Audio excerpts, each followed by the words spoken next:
what makes a great basketball player? Because I think I disagree. What I think makes a great basketball player is what I think a lot of executives think makes a great basketball player.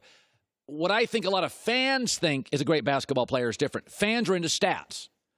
The media, I think, I see it differently than the media. The media gave Russell Westbrook an MVP because of a triple-double. Well, he had a triple-double last year and didn't get many votes, and this year he averaged a triple-double. He didn't get any votes. If the triple-double's that big, why is he not getting at least a vote? The triple-double's a stat. I do not think it makes you anything other than statistically captivating and interesting. But I'll give you an example. Was Scottie Pippen a great player? Scottie Pippen's career average is 16 points. He was not a great passer. 6 rebounds. But to me, what makes a great player, are you great at something? Scottie Pippen was a great defender. He had great length. He was a great number 2.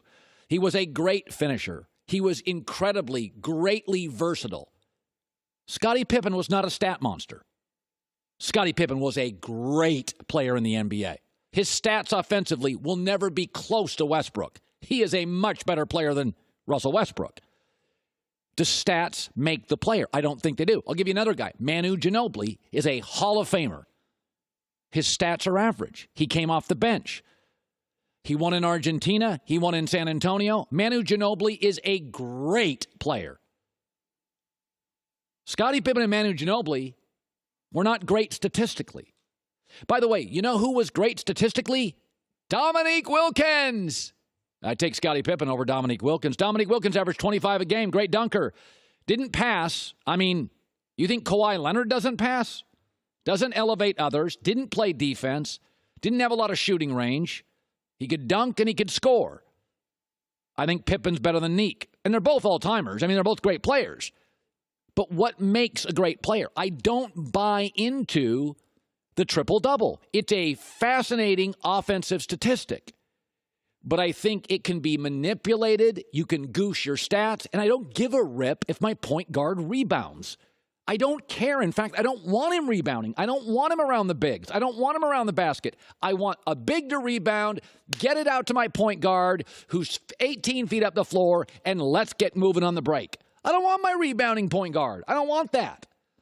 So last year, I did a top 10 players in the NBA, and I did not include Westbrook. He was like 13th. And I got a ton of pushback. And so I thought, okay, this year I'll go top 12 players in the NBA. And Westbrook still doesn't make it. And yet he's Mr. Triple-Double. I think Kevin Durant's the best player.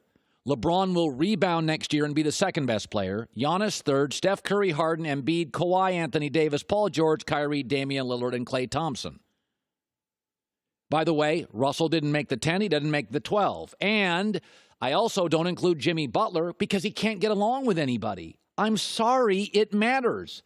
Scottie Pippen and Manu Ginobili were willing to take roles. Scottie was willing. He could have been the number 1 guy on 25 teams. Scottie was like, I'll be the number 2. That makes you a great player. Coachability. Fit. Manu could have started for every team, including San Antonio. And he came off the bench. So, I ask you, what makes a great player? My stamp is never into the triple-double. It can be manipulated. Certain stats, it's almost like when I hear quarterbacks. Oh, Cam Newton leads the NFL in rushing for quarterbacks. Great. I'd rather he actually throw strikes from the pocket. There are certain stats I don't want to have. I don't love that Russell Wilson, last several years, has often been the Seahawks' leading rusher. But in his defense, they've had no running game. He's had to run for his life. Russell Wilson, when Marshawn Lynch was there, was handing the ball to Marshawn Lynch. Marshawn left. The offensive line deteriorated. Russell was trapped. He was running for his life. Cam's had decent O-lines. Cam's had running backs. I don't care if your quarterback leads blank in rushing. We never talk about that with Russell Wilson. I talk about his mobility. I don't talk about his rushing yards. I don't want Cam leading the NFL in rushing. I don't want my guard getting 11 rebounds a game because he's juicing his numbers. I want him up the floor, letting Steven Adams grab it. Wes Unseld it down the floor, and we got ourselves a 2-second fast break, not a 5-second fast break. And by the way, Russell Westbrook's not a great shooter, so I would love for him to be up the floor, allowing him more advantages, more number advantages.